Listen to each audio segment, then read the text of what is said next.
Isang mapagpalang araw po sa ating lahat. Ngayon po ay Marso 2, Lunes, ikalawang linggo ng Kwaresma.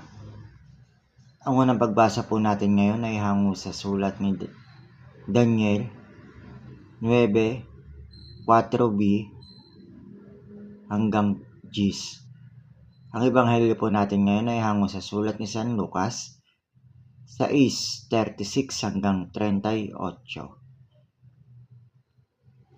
Maging maawain kayo gaya ng inyong amang maawain. Huwag kayong humatol at hindi kayo hahatulan. Huwag ninyong sumpain ang sinuman at hindi kayo susumpain. Magpatawad kayo at kayo'y patatawarin. Magbigay kayo at kayo'y bibigyan. Isang saganang takal, siksik, liglig at umaapaw ang mabubuo sa inyong kandungan, sapagkat susukatin kayo ng sa sukatang ginagamit ninyo.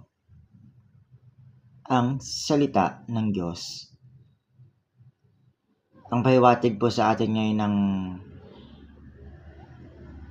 ating pagbasa ay kung ano ang gawin mo sa iyong kapwa at ipakita sa iyong kapwa, ganun din ang gagawin sa iyo ng kapwa mo at ipapakita sa iyo ng kapwa mo. At yun din ang inuutos sa atin ng ating Panginoon. Gawin mo sa kapwa mo na may kasamang pagmamahal, kagaya ng ginagawa niya sa atin na pagmamahal, kasama ang ating Inang Maria at ating Patrong San Jose. Isang mapagpalang araw po sa ating lahat.